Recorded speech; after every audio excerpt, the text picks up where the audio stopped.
Well, hello, everyone. Welcome to the LinkedIn Cannes rooftop. You all look fabulous. Let's give yourselves a round of applause. You look gorgeous. Is there anyone more fun to dress up than in Cannes?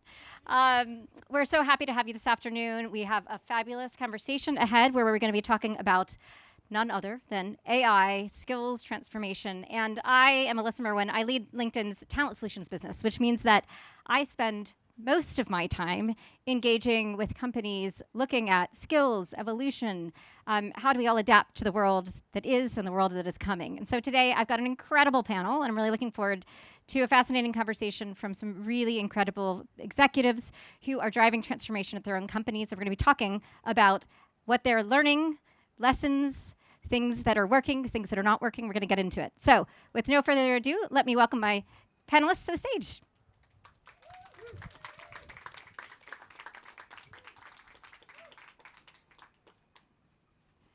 All right, I'm going to do quick introductions. Let you raise your hands so you can say hello to everyone. But Marissa, we'll start with you.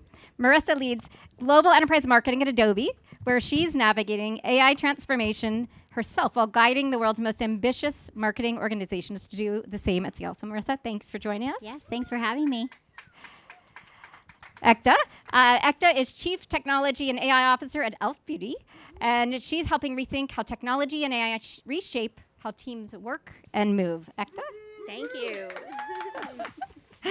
Michelle's next to me. And Michelle Hillman is Chief Campaign and Program Officer at the Ad Council.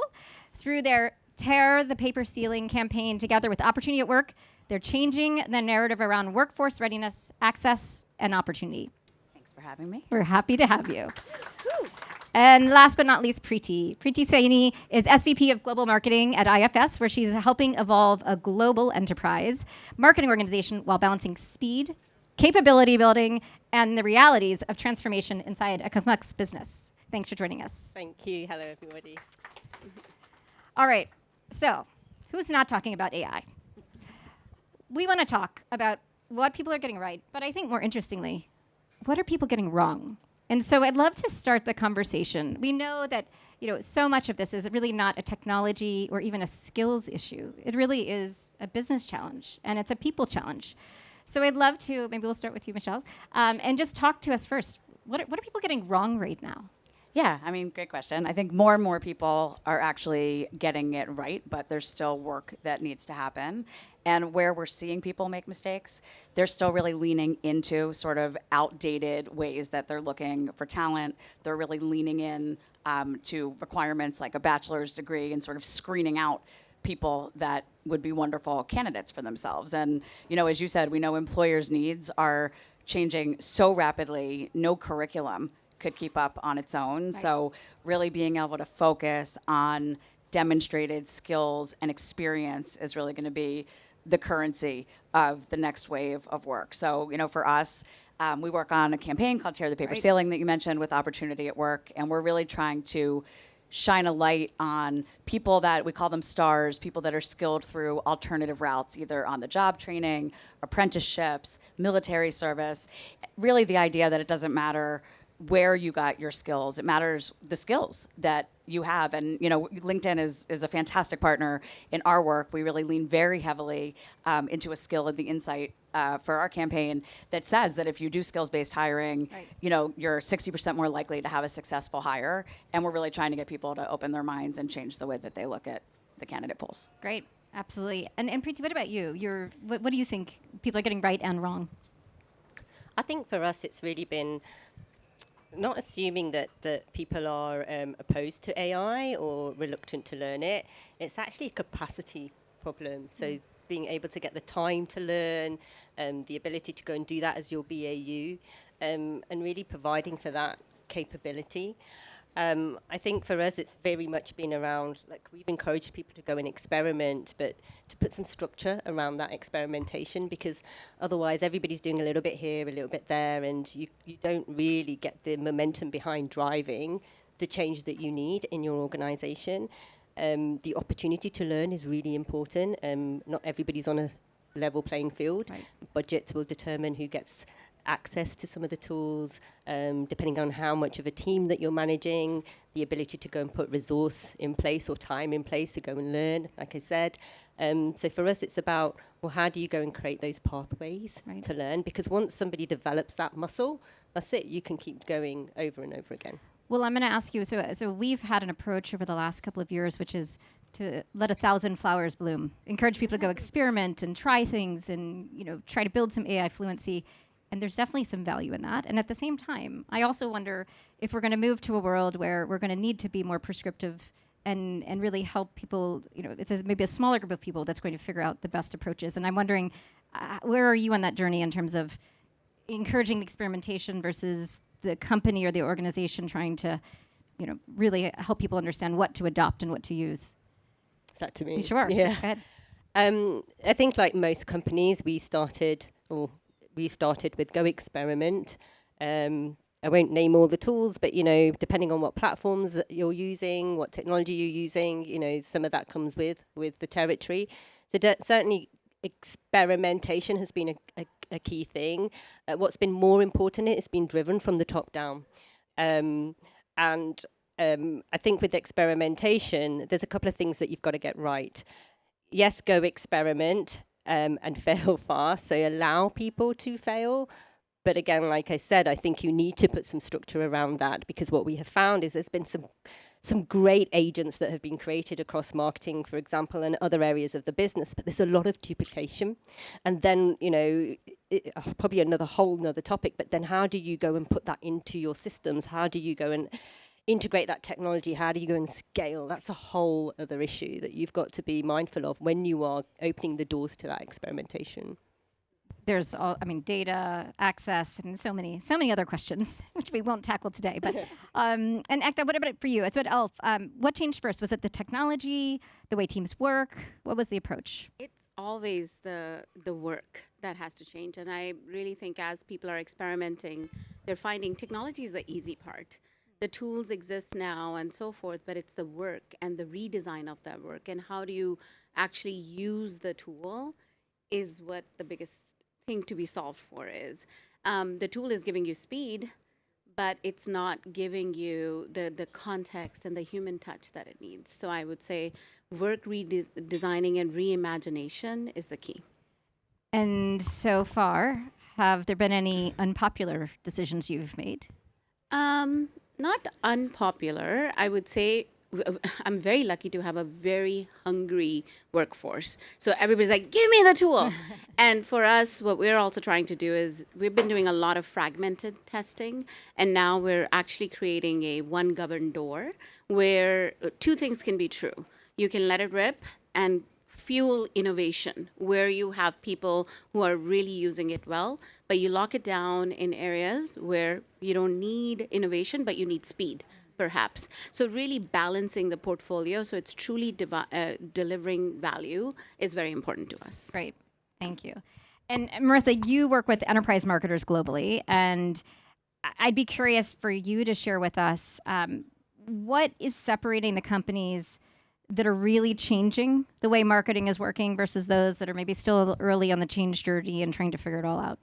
Yeah, I think it's those that are not treating AI as an experimentation anymore. They're actually seeing it as a complete overhaul of an operating system, how your teams work, what roles are required, what are the jobs to be done. I think questioning not just the what it is that we're doing and how do we get efficiency out of it, but how is it changing the work that actually needs to get done, and questioning process. It's not about making it faster, better, more efficient. Do we even need to work this way at all?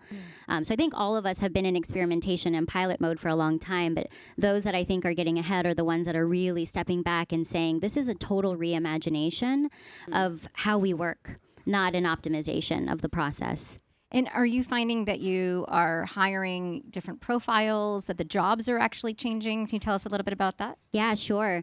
I think Well, I like to talk about this is like the time of the creative conversationalist, because as we work more in conversational UIs or in prompting, right, the answers or the responses or the recommendations are kind of only as good as the prompt or the conversation that you put into it. So I think I'm looking for skills less about tool operators. I think running marketing is become highly technical and quite operational, and you've had to become expert in these applications. Now we're not as interested in hiring in these expert applications or these experts of the applications, but instead those that are curious, ask amazing questions, incredibly strategic, active listeners, those who can just have great conversations, whether it's with their teammates or with an agent. And I think those that are really trying to get back to the creativity of marketing as well, and are excited about the strategy coming back into marketing. We've gotten really comfortable becoming tool operators, and so I'm looking at the future workforce in our organization as those that are just thinking about marketing completely differently or going back to the creative elements. Can I double down on that? Because one of the things I would say is we've been doing workshops where we're asking like different teams, and I did one with one of our brand's marketing teams. What are we comfortable agents doing versus humans?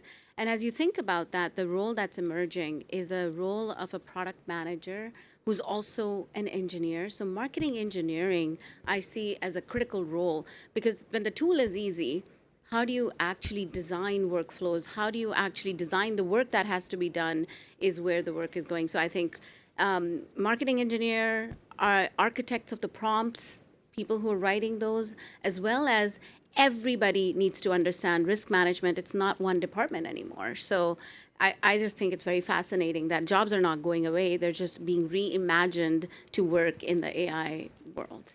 Absolutely. Any either of you seeing the roles actually shifting materially? I think what's actually happening is that if you think about day-to-day life as a marketeer or whatever you're doing, our jobs have become over the years so admin heavy. This isn't the stuff that you go and learn when you're learning. Is okay, you've got to go and, I don't know, raise a purchase order or go and fill in a process or raise a ticket. Like, that's not the stuff that you're taught. You're actually taught about creative thinking, strategy. What's next? What you go and do with insight. So if you think about it, AI is actually letting us be our better selves, because it's going to take that mundane off us. It's a change of mindset, because we've become, or teams have become, used to that process-driven, admin-heavy role. So the gap that we've got here is the opportunity. And I read an interesting stat the other day in that, we've got the opportunity to automate our processes by 128%. Today, only 16% of marketing processes are actually properly automated. And that is what's dragging the team's progression, advancement down. So I think there's huge opportunity here. Yeah, and I'll just add, I think, a lot of what you were saying, I think hiring based on skills now isn't a, social imperative. It's really just a competitive advantage. We have to be doing that. And when you're talking about, people that are centered on skill, it doesn't matter where they got them from. These are, people we're looking for self-starters, people who are adaptable, people that are resilient. They can really, chart a path that is uncharted. And that's really how companies are going to have a competitive advantage right now. So it's a really interesting time to be focusing, on those things to keep everyone moving forward. Yeah, we'll talk in a minute about the skills evolution, and I think it's so interesting how we're, with all of the technology, we're really going to kind of come back to center on what really matters. So we'll spend a minute on that. One thing I wanted to share, just from a LinkedIn data perspective, and you touched on it, Ekta, that it's really about adoption, not capability, and 64% of LinkedIn members are in occupations that have not yet reached their full potential of embracing AI. And so you just mentioned, that is true in so many of the functions and the roles that we all occupy. There's so much opportunity ahead, and we're still so early in the journey with so much potential to have all of us probably get back to the core of why we chose the professions and the roles that we did. It wasn't for the administrative work, but for the most part, it was the creativity and the thinking and all of the soft skills. So it's really interesting to see how, I think, how early we are even though there's a lot of experimentation and we're all trying to figure it out together. So I want to spend a minute, going a little bit deeper on marketing, because I think that's why most of us are here. As leaders are thinking about how to build teams for the future and really sort of take their organizations into this next wave of productivity, and as they're thinking about AI, where should they start? Is it workflows? Is it skills? Is it team structure? Is it mindset? What are the absolute first places to start as they think about building that journey? And maybe Marissa and Preeti, we'll start with you. Sure. I think it's mindset, hands down, as that's kind of the starting place for everything else. I mean, mindset in that you have to be open to charting the uncharted, open to not having the answers, open to the fact that you're going to look to your managers like, we're all going through this for the first time. And I think also just what I see happening on my team is there's also this need for us to clarify in a very, very, very super crystal clear way who is actually the decision maker in processes or in experimentation or other things, because the speed in which we're moving is so fast. And what I've noticed is that we're missing the mark, or we're too slow when people are kind of looking around like, can I make that choice? Can I make that call? Is this what we want to roll? And so we've spent a lot of time in our org just saying, here's the guardrails, here's the parameters, here's where we need to go. However you want to get there, go, and you're going to be the one who gets to call the shots. And that helps for us to just move faster. We have shared accountability, and at least we know who's the decision maker, but we can all move faster together. I think these are kind of the ways that we're trying to just be faster in experimentation. Right. And Preeti, what about you? I mean, I definitely echo what Marissa says. Mindset is definitely the trigger. That's what's going to allow you to be able to change your processes and think differently, not rebuild everything, but certainly identify where you need to rebuild. Because otherwise, all you're doing is tinkering. You're just adding a layer of automation, a bit here, a bit there, but it's not going to solve for the problem because you're going to have to redo it. So I think thinking differently, and I have a team that is probably not as far as you, Marissa, in terms of like saying to everybody, like, you go ahead and you lead, but that's certainly where we want to get to. We have a very complex structure.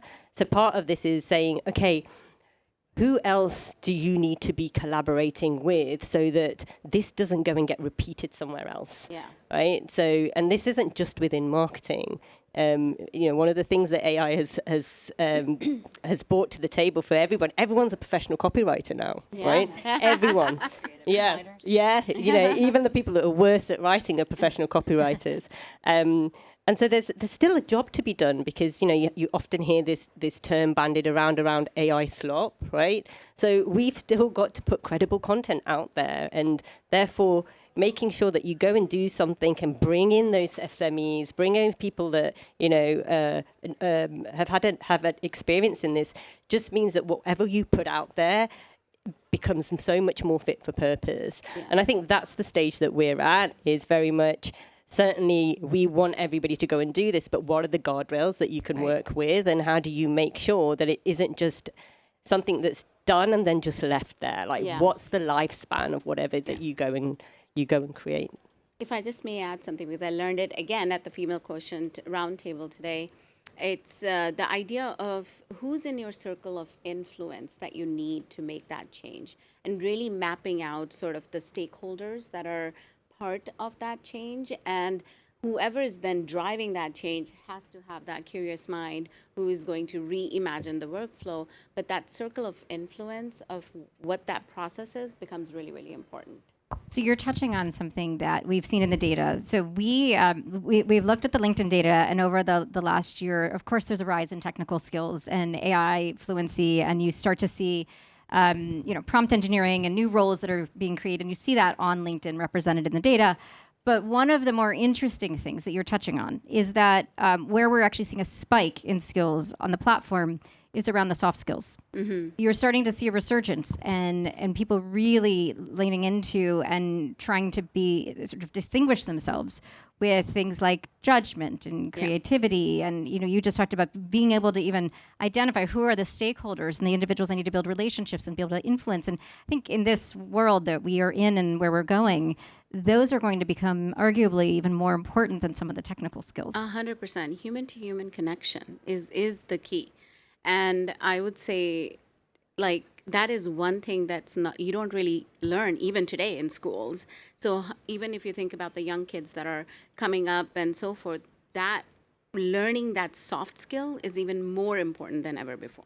And they're sort of hard to teach as well. I mean, Yeah, that's what I was going to say. I mean, these are core competencies now, right? These aren't soft skills. So, adaptability and critical thinking. And I think you said right at the beginning, having a learning and growth mindset, like those are the things that we have to have, especially because many of the jobs, we don't even know what they're going to be, right? Yeah. So everyone has to be able to zig and zag, and those critical skills are super important. It's really interesting, Michelle, because I'm sure many people in the audience here have got children that are going through a critical exam period or choosing their next vocation in life, and it's very different in terms of when we were at that stage, parents would like, oh yeah, go down this career, but actually what we've got to be thinking about this differently is actually no, you've got to make sure you develop your critical skills. How do you have no idea what career they're going to end up in? How do you become agile, resilient? I think those are the things that are going to become much more important. I think the main skill that I see, and I would be curious if you guys are seeing it too, is we talk a lot about dot connecting. I mean, it's like a term we use all the time, but actually what I see these agentic capabilities requiring of teams is this. I can't just get the work done in the silo I was working in or the function I was working in, because all those things can actually be connected so seamlessly now through agentic support or help or whatever, sitting across multiple platforms. So actually the skill I see us needing the most are the people who are thriving are the ones who just have kind of the disposition to say, how do I connect the dots? How do I bring in the right teams? And yeah, you could call them soft skills. You could call them kind of strategic people skills, but it is the resurgence of like that strategic side of not just marketing, but just how you work that I think is really, really critical right now. I'll double down on that. And I will also say that there was an era where it was like you need the specialized skill. I will say the person who does this job has to be a generalist who really understands to connect the dots. How do you reimagine storytelling, getting people at the table, getting them energized? So I think that sort of people should learn more than what they're doing today, because and we call it the era of Renaissance again in some ways. Well, that's why liberal arts is sort of coming back, right? Because I think you said, you can get lost so vertically. Right? That's right. You can get lost so deeply vertically in a tool, and being able to see, around you and be able to bring those things in, I think is increasingly important. Exactly. All right, so let's do a little rapid fire for everyone on what is something in marketing that we should be having the individuals, the human, do more, and what's something that we're not yet fully embracing AI for in marketing that we should be?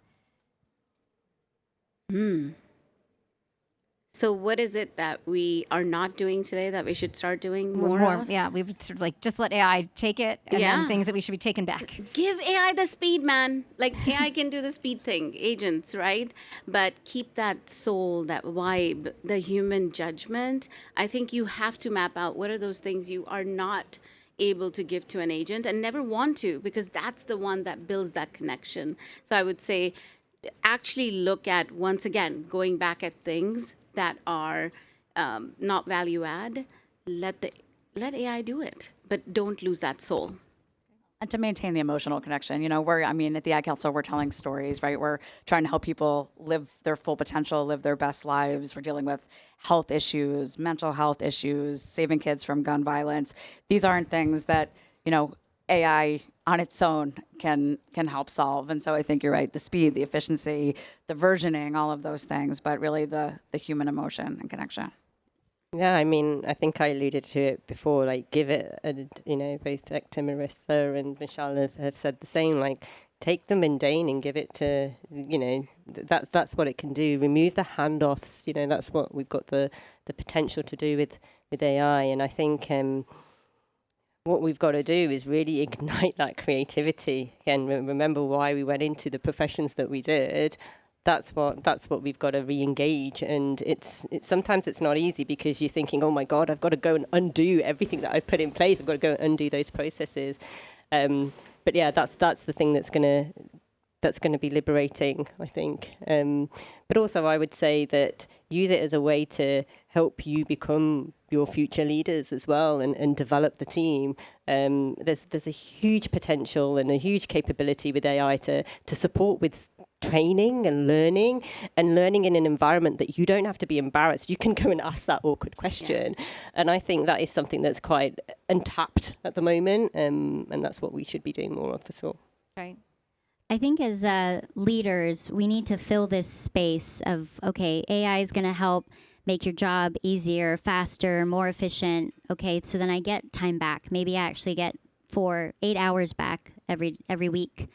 I think we as leaders have to fill that space with, okay, what do you do with that extra time? Because that's where the fear happens, where people are like, AI is replacing me. If it's taking away a whole day's worth of work from me now, what do I do? And so I think just from more of a leadership perspective, how do we show what can be done in the time that you get back? Whether it's experimentation, what does it mean to go back to creativity? What does it mean to be more strategic? So we've been spending a lot of time about how do we fill this space with what's possible now that you have some extra time. I love that idea, and I was going to take us in a direction, which is, what are some of the unintended consequences of, moving our organizations in this direction? But if we're not intentional about it, what are some of the risks that we need to be paying attention to as well? And I think that's maybe a good example. Yeah, absolutely. I think why I was talking about accountability and ownership and who's really the decision maker is because we're moving so fast. I've also seen the team start to actually push down or frankly up the responsibility of decision making.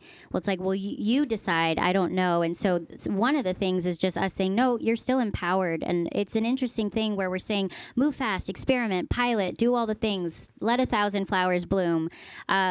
Which some people are comfortable with. Others are actually, and the majority, at least in my team, are looking to the leaders to make the big calls because it is uncharted territory.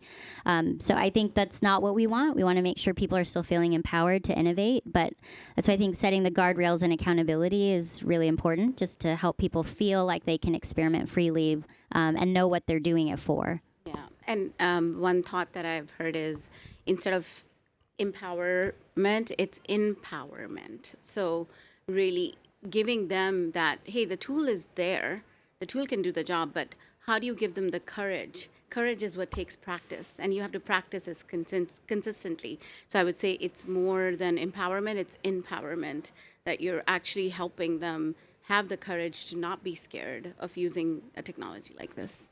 I would say just hand in hand with that, like you need to make sure that to get that empowerment as well is, again, another opportunity to educate around the risks and how you manage around those risks as well, especially without going there in terms of another topic, but data integrity, how data comes in and how you go and use that data, how much AI content you put out there, how much that you are legitimately put out there. And I think, again, with that extra space, that extra that time, like people can go and learn another skill. They can learn what security and risk really means in their role. And again, something that we've experienced firsthand. And I would just say, talking about hiring, just shifting gears for a second, I think AI is like the great accelerant right now, right? It's amplifying all of our practices, all of our tools, our screening, our algorithms on hiring. And we have this opportunity in this moment in time to make sure we're focusing on the right things. So we're not just replicating biases from, the last decades. And we want to really be looking at a future-facing career force that really leverages a lot of these competencies and skills that we've been talking about today. Are any of you having to rethink your hiring process in terms of the questions you're asking and the interview process and how you're testing for some of these skills that we're talking about? 100%. And I think it's underlining sort of how important the curious generalist, like who brings the energy to reimagine. And that's where like the culture, because you also have to look in the mirror. Do you have a culture that fosters something like that or not? So at e.l.f., we are very lucky to have an experimentation culture. So the more time we spend on finding that culture fit, who does, because we give the freedom, but then what you do with that freedom and really reimagining the work is very important. I'd say if you ask any IFSO about their role that they came into the company doing and what they do today, they would certainly say, oh, I do something very, very different. It's not what I interviewed for. But there's power in that, right? That's just a result of the speed at which we change, and I'm sure the companies change as well.